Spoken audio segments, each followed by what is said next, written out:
Hey everyone, today I'll be talking about the perfect fusion sectioning. When applying the fusion method, it's really important that you are matching the densities of the client's hair to the extension piece itself. So what I like to do, I've created these little guides on our protective discs, and when you are working with lesser densities and into our micro fusions, you can actually take these pieces, and that's what I love about the fusion extensions, making them, really customized to your client's needs. When applying the fusion method, timing is everything with melting your bonds. If you are to melt too much, what will happen is actually that the bond will not properly adhere, and it will actually discolor and come out prematurely. It could also have a white chalky presence to it. So it might look okay as you've applied it, but after a couple of weeks of wear and shampooing and styling, it will break open and slide out easily from the applied area. If not melted enough, your bond will actually not wrap around from back to front and making that cylinder shape and encapsulating the natural hair. So there's a very fine line between melting too much and not enough. When installing fusion extensions, you'll be using what's called a protective disc. It's a barrier between your client and your connection tool, so that the client is not getting too much heat close to their scalp.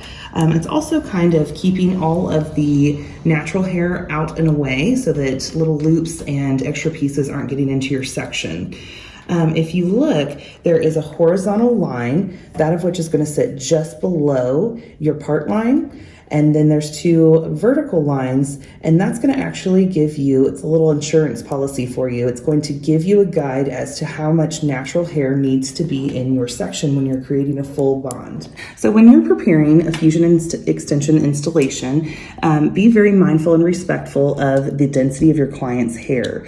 So you do have the option to cut down the bonds, and what I've done here on all these protective discs is actually went in with a permanent marker, just a little fine tip permanent marker, and sized if I need less than a full bond or gram and weight of fusion extensions. So this one's a half bond, a third, fourths, fifths, and sixths.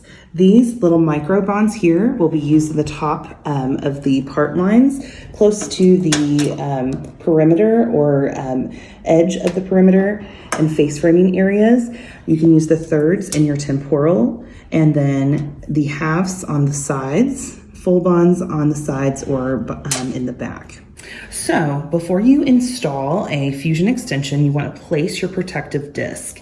Now, what's really nice about the protective disc is that it's going to tell you if you have enough hair in your sections. So I use a pin curl clip to secure. My horizontal line is going to go right below the part line. If I have it too high, it's going to create elevation and come away from the scalp and potentially cause breakage.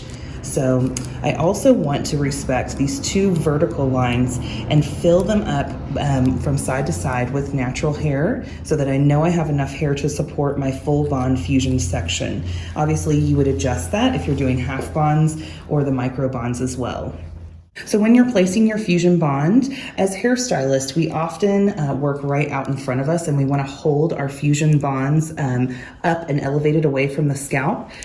So make sure that you do not have any elevation coming away from the scalp. That's what's actually going to cause the breakage, is having that elevation.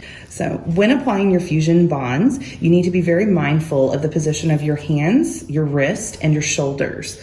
Keep them actually kind of resting. Drop your shoulder, drop your hand and your wrist so that you're not elevating your sections and causing that to arc up and away from the scalp. Fusions can sometimes get a bad rap for causing breakage or damage, and typically what's actually happening is that the installation has been elevated up and away and not at a resting 0 degrees of elevation. Thank you so much for watching. For more information, please visit babehairextensions.com.